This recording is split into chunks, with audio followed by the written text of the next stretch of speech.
Nous allons donc entamer nos églises. Mais avant, il faut que je vous dise qu'à chaque fois que le Seigneur s'adressait à une église, il donnait son nom. Un nom comme une prophétie, un nom pour les encourager et un nom sur les actions qu'il va faire dans cette église. Je vous parle de ce nom parce que nous ne connaissons pas le nom de Jésus-Christ. Enfin, le Christ, le nom du Fils de Dieu. Il est venu au nom de son Père. Je suis celui qui suis. Et donc, par rapport à son nom, comme je vous disais, à chaque fois que je parlerai d'une église, je parlerai du nom que le Seigneur Jésus-Christ a donné à cette église. Pour exemple, je vais vous parler des noms que les Hébreux ont donnés au Seigneur à leur temps. Ils n'ont jamais dit le nom de Dieu qui s'est présenté à Moïse et qui a dit « Je suis celui qui suis ». Ils ont toujours employé Yahvé et maintenant ils ne disent même plus Yahvé par crainte du nom du Seigneur. Contrairement à nous qui disions Jésus à chaque fois, les Hébreux disent le nom. Ils ne disent jamais le véritable nom du Seigneur. Et parmi les noms qu'ils ont trouvés donc dans l'ancien temps, vous avez Yahvé Jireh. Yahvé Jireh, c'est le nom qu'a donné Abraham, Père Abraham, béni soit son nom. En Genèse 22, 14, il a dit « L'Éternel pourvoira » lorsque l'Éternel lui a donné le bélier pour remplacer son fils qui devait immoler. Il y a Yahweh Rapha, qui veut dire « l'Éternel guérit » dans Exode. Il y a Yahvé Nissi, qui veut dire l'Éternel ma bannière. Donc à chaque étape, lorsqu'il triomphait sur l'ennemi, il disait ce nom.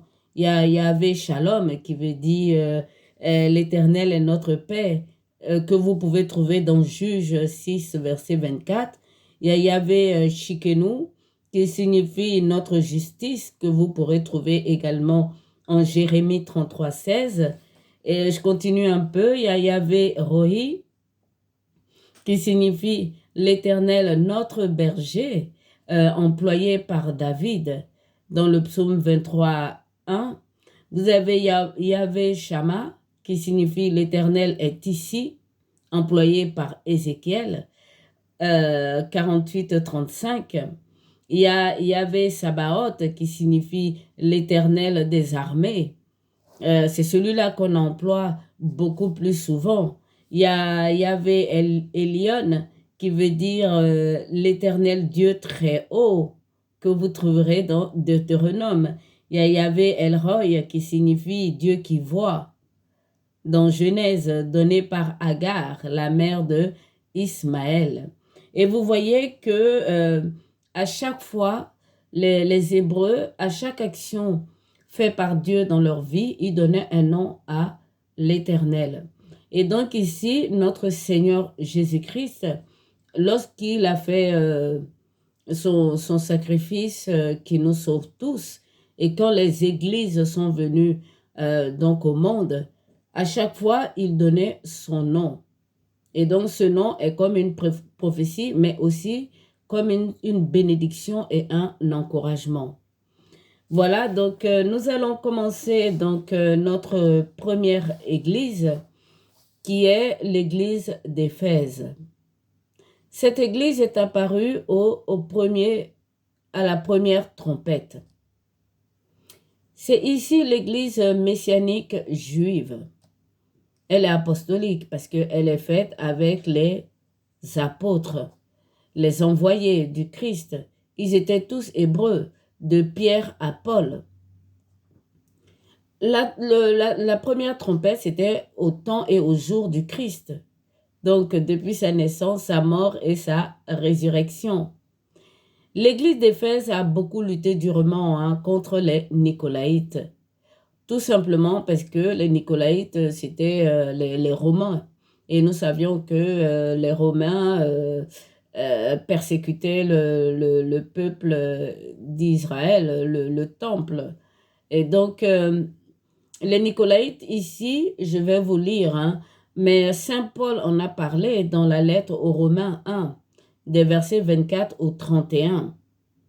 Mais Saint Paul, qui est l'apôtre des nations, comme j'aime l'appeler, nous a carrément dit de ne pas les juger, ces Nicolaïtes, parce que lui, il savait bien qu'ils allaient se convertir. Saint Paul est celui qui est monté au 3e ciel. Saint Paul est celui qui nous a dit que nous ne luttons pas contre la chair et contre le sang, mais contre des puissances, des seigneuries, des vertus qui sont au-dessus de nous. Et donc, s'il dit de ne pas les juger, il sait de quoi il parle. Et donc, je vais prendre ma Bible et je vais vous dire non seulement le nom que notre Seigneur a donné à cette église d'Éphèse et les tribulations que cette église a connues. Il est écrit ceci. Au messager de la communauté d'Éphèse écrit, « Celui qui tient ferme les 7 étoiles dans sa main droite, celui qui marche au milieu des 7 lampadaires d'or. Je connais tes œuvres, ton labeur, ta résistance. Je sais que tu ne peux supporter les méchants et que tu as éprouvé ceux qui se prétendent envoyés, mais ne le sont pas, et tu as trouvé en eux des menteurs. » Ça, c'est la première partie. On voit bien que c'est la toute première église, car elle a été révélée à Saint Jean, qui était lui-même prisonnier à Patmos. Donc, ici, le Seigneur veut dire, il y aura cette église. Il a dit, quand Saint Jean l'a vu, il était au milieu de 7 églises, qui sont de 7 lampadaires, qui sont les églises, et il avait 7 étoiles dans la main, qui sont les messagers qui seront aux portes de ces églises. Et donc, ces messagers qui vont recueillir toutes les prières de ces églises en leur temps et les faire monter au ciel. Donc le Seigneur donne ici son nom comme une prophétie. Je le relis, il dit ceci. Celui qui tient ferme les 7 étoiles dans sa main droite. Donc souvenez-vous, quand je vous dis que donner quelque chose de la main droite, ça veut dire déférer, c'est-à-dire donner le pouvoir à quelqu'un. Donc le Christ ici se dit, je vais envoyer ces messagers dans les églises pour me représenter, pour récupérer vos prières et les faire monter à Dieu. Nous sommes dans un monde physique.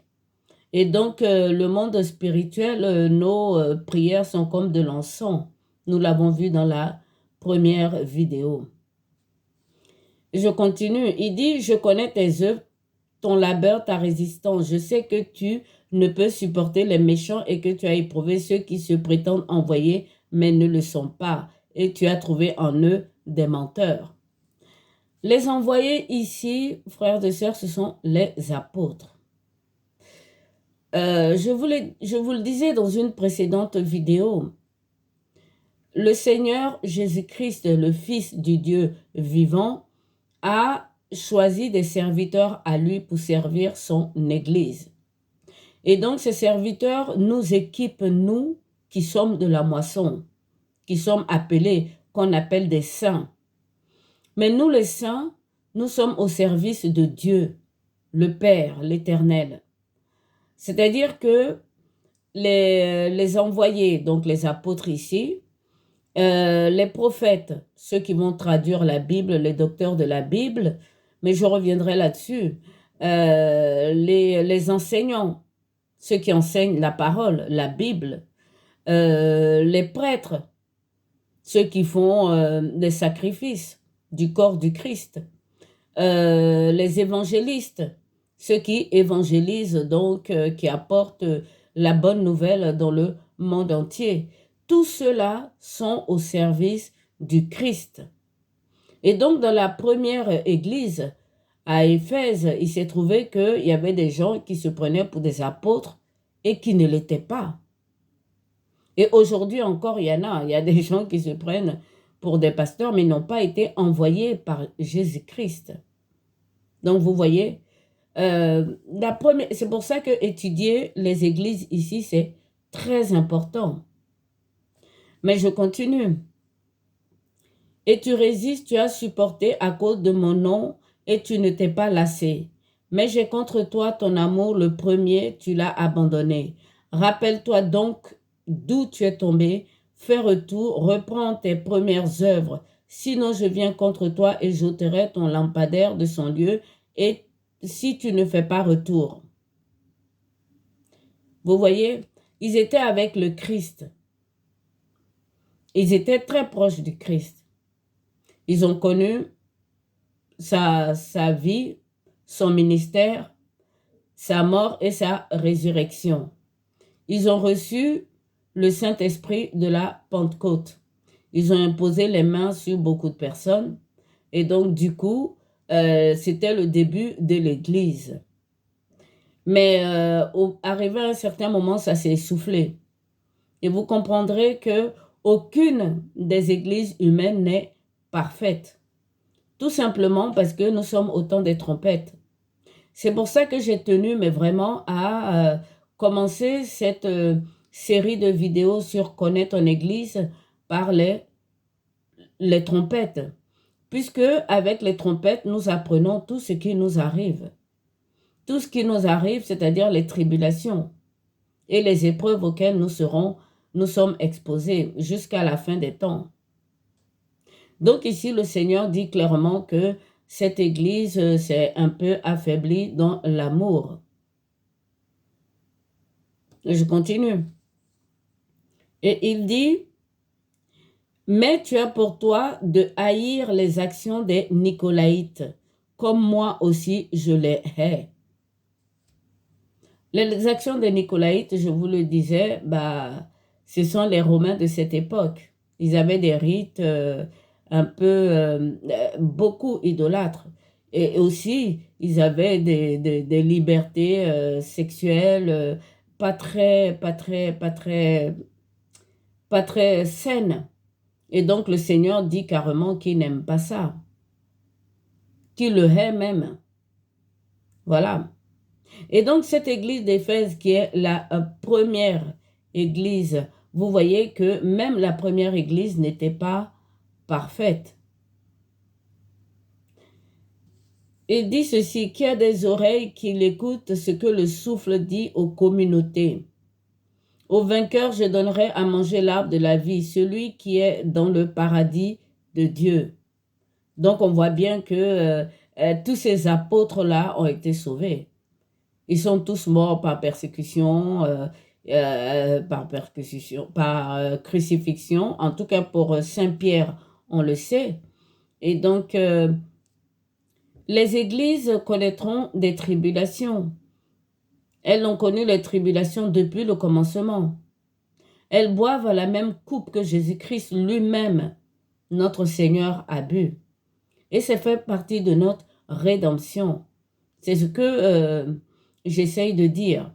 Toutes les souffrances que nous vivons aujourd'hui viennent du fait que Dieu veut en finir avec cette création visible. Et le Fils est venu nous racheter avec son sang, mais nous sommes encore dans ce temps qu'on appelle le temps de l'enfantement. Voilà, frères et sœurs, pour ce qui concerne la première église, qui est l'église d'Éphèse. Maintenant, nous allons passer à la deuxième église. C'est celle de Smyrne. Donc, elle arrive, cette deuxième église, avec la deuxième trompette, frères et sœurs. Et souvenez-vous ce que j'ai dit par rapport à la deuxième trompette. Il y a une grande montagne de feu qui va tomber sur la terre. Et moi, je vous ai dit que cette montagne de feu, c'est le dragon. Et donc, qui va se lever pour poursuivre ceux qui ont le témoignage de Jésus-Christ. Je vais vous lire donc ce que notre Seigneur dit à cette église de Smyrne, à commencer par son nom, qui est très important. Il dit ceci. Au messager de la communauté de Smyrne, écrit, je suis le premier et le dernier, celui qui fut mort et qui vit. Alors, il donne ce nom à la communauté de Smyrne, tout simplement parce que nous sommes un peu plus éloignés encore du temps de sa crucifixion, de sa résurrection.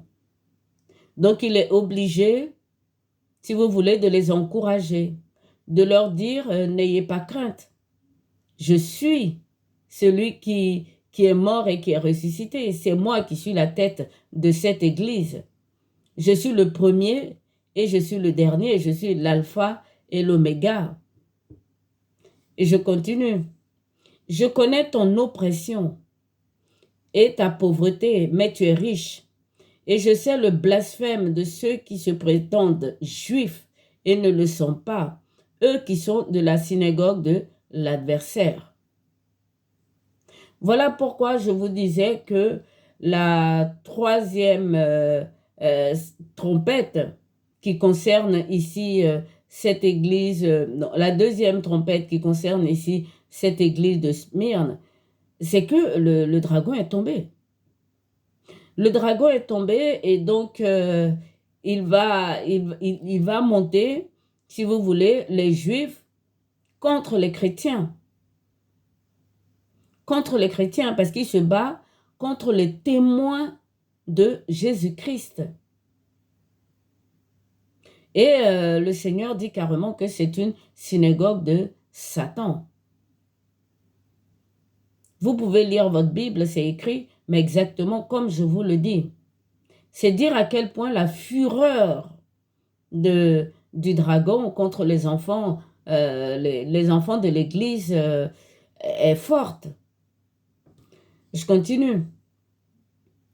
Voici, le diviseur va jeter certains d'entre vous en prison pour que vous soyez mis à l'épreuve. Et vous serez opprimés pendant 10 jours. Deviens fidèle jusqu'à la mort et je te donnerai la couronne de la vie. Vous voyez bien, ils ont été mis en prison et ils vont rester jusqu'à la mort. Lorsque le dragon te met en prison, tu restes jusqu'à la mort. Personne ne peut te délivrer. Et cette église de Smyrne que je suis en train de vous lire, le Seigneur ne lui fait aucun reproche. Le Seigneur ne lui fait aucun reproche. Tout simplement parce que sa tribulation est trop grande. Donc le dragon les a enfermés dans une sorte de pauvreté. Bah oui, puisque le monde aujourd'hui appartient à ceux qui les servent. Qui servent le dragon, le diable et tous ces esprits méchants. Une fois que tu as envie de vivre la vie de l'Église, d'être témoin de Seigneur, tu vas forcément connaître des tribulations. Et donc cette église de Smyrne, ils se sont trouvés pratiquement tous en prison.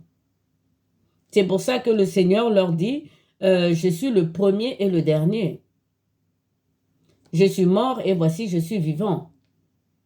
Donc vous pouvez rester fidèle à moi jusqu'à la mort, je vous relèverai. Je continue, frères et sœurs. Maintenant, nous arrivons à l'église de Pergame. Il est écrit ceci. Celui qui détient le glaive acéré à double tranchant. Je sais où tu habites, là où se trouve le trône de l'adversaire, et tu gardes mon nom. Et tu n'as pas renié ma foi, même au jour dont il passe mon témoin, mon fidèle, lui qui a été tué chez vous, là où l'adversaire habite. Voilà pourquoi, frères et sœurs, je vous disais que dans cette troisième trompette, avec cette troisième église, c'est Lucifer qui a chuté. C'est l'absinthe, l'étoile qui s'appelle absinthe. Et donc, vous voyez que cette église de Pergame, le Seigneur leur dit ceci, celui qui détient le glaive acéré à double tranchant, ça veut dire celui qui détient la parole de vérité. Nous savons que la parole de Dieu est une épée à double tranchant. Et donc, Lucifer qui a chuté, qui est l'absinthe ici, il représente les ténèbres, le mensonge. Je continue. Il dit, mais j'ai quelque chose contre toi. Tu tolères chez toi les adeptes de l'enseignement de Balaam, qui a enseigné à Balak à tendre un piège devant les fils d'Israël pour qu'ils mangent des viandes offertes aux idoles et qui se prostituent. Ça, c'est l'œuvre de l'adversaire. Vous voyez bien, Balaam fait partie des faux prophètes. Il fait partie de ceux qui ont envoyé l'impudicité dans tout ce qui était les sacrifices de Dieu, puisqu'il ne faisait pas de sacrifice dans le temple. Tout ce qui est sacré, lui l'a mis sur la place publique. Il faisait des sacrifices où il voulait. Il se faisait payer et il maudissait même. On le payait pour maudire. Voici ce qui est Balaam. C'était un faux prophète. Non seulement c'est un faux prophète, mais tout ce qui est sacré, il les a rendus profanes, d'où l'impudicité. Et nous allons parler de cette impudicité dans l'Église. Ben, je continue. Donc, cette impudicité de l'Église vient de Balaam. Je continue. Ainsi, tolères-tu aussi des adeptes de l'enseignement des Nicolaïtes? Donc, c'est nos Romains qui enseignaient aussi. C'est le début de la philosophie. Ils ont des dieux, des idoles, qui ne sont pas les vrais dieux. Donc, vous voyez que cette église de Pergame arrive à la 3e trompette quand tombe Lucifer. Donc, l'évangélisation devient aussi amère que l'absinthe pour les chrétiens et donc pour l'Église. Et donc, cette église de Pergame, le Seigneur lui reproche de commettre l'impudicité de Balaam et aussi d'écouter toutes ces philosophies du monde qu'envoient les Nicolaïtes. Je continue, il dit, fais donc retour, sinon je viens vite contre toi et je leur ferai la guerre avec le glaive de ma bouche. D'où le nom qu'il a donné au début. Celui qui détient le glaive acéré à double tranchant. Donc il est venu vraiment combattre contre cette église, c'est-à-dire qu'il est contre Balaam et les Nicolaïtes. C'est-à-dire qu'il s'est levé lui-même pour venir au secours de l'église de Pergame. Je continue. Maintenant, nous allons à l'église de Thyatire. Alors, au messager de la communauté de Thyatire écrit, il dit ceci, le Fils de Dieu, celui qui a les yeux comme flamme de feu et les pieds semblables à celui du bronze affiné. Pourquoi donne-t-il ce nom à l'église de Thyatire? Tout simplement parce qu'elle vient à la 4e trompette. À la 4e trompette, on a vu que les luminaires avaient perdu de leur éclat.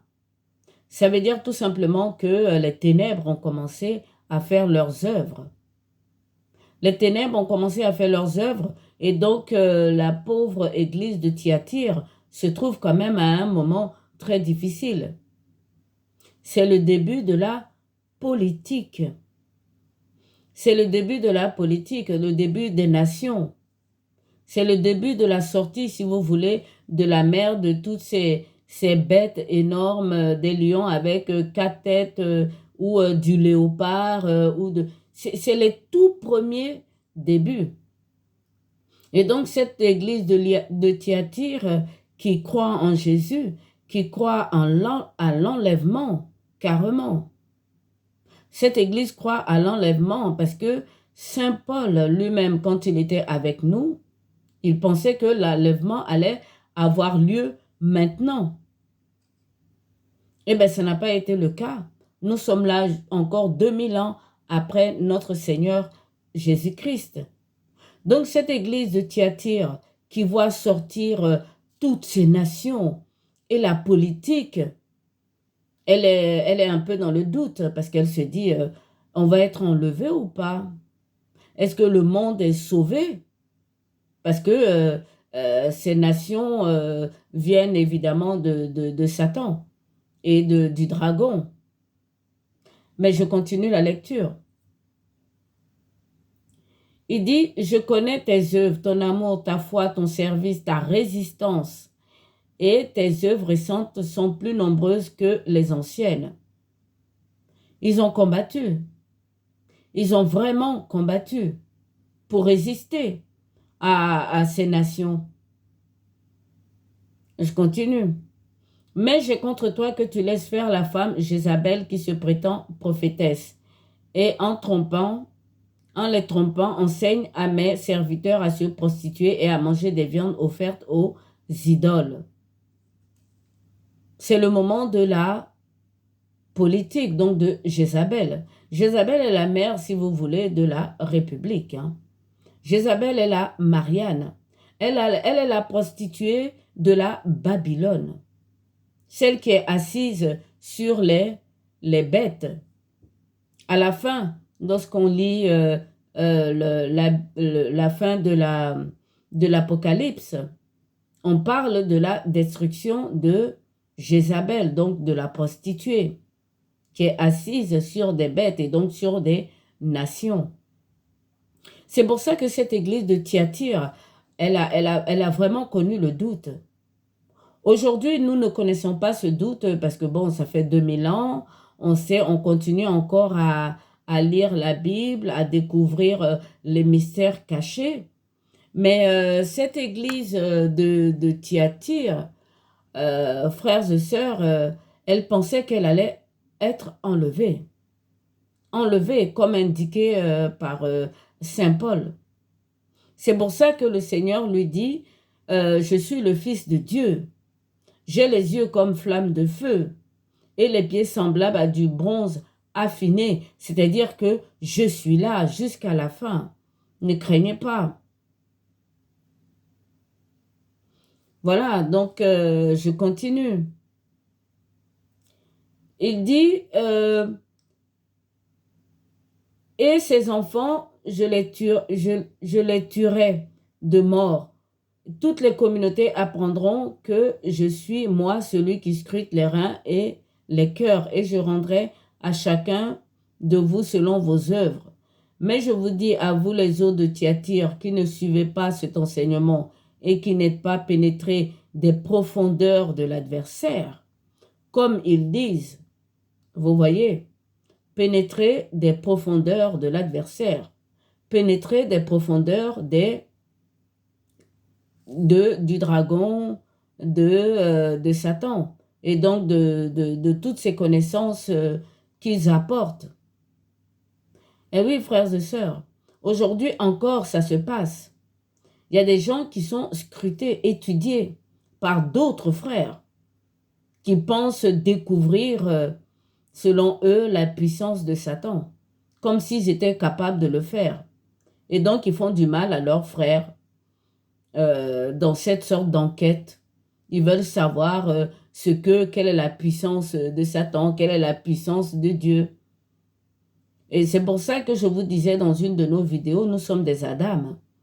Nous sommes de la poussière. Nous ne pouvons pas savoir ce que c'est Dieu. Nous ne pouvons pas égaler Dieu. Dieu se donne à nous. Et ici, Dieu, c'est la vérité.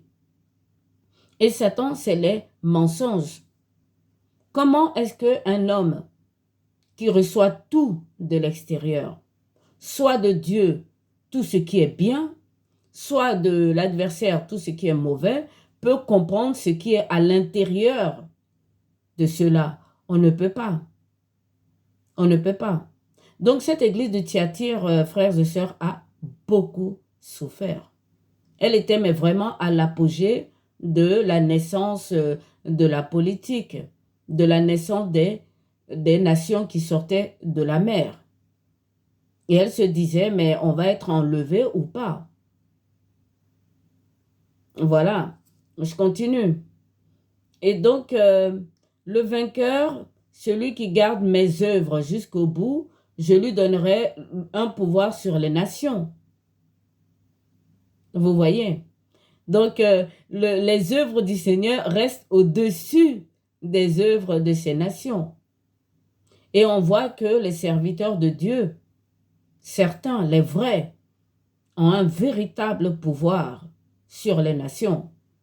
Il y a des présidents qui vont les voir, les serviteurs de Dieu, pour les aider, pour avoir conseil, ou même pour avoir bénédiction. Mais ça, c'est à notre temps aujourd'hui. J'ai envie de vous dire que plus le temps passe, plus on voit que les nations, la politique, tout ça, ça passera. Et que ce qui demeure, c'est nous sauver, c'est l'Église. Mais ça, Thyatire ne pouvait pas le savoir. C'est pour ça que c'est important d'étudier les églises. Thyatire se trouve à la 4e trompette. La 2e, le dragon est tombé. La 3e trompette, Satan a été jeté sur la terre. La 4e trompette, voilà, le soleil s'est obscurci, les étoiles pareillement, la lune. Donc, cette église est vraiment dans les ténèbres.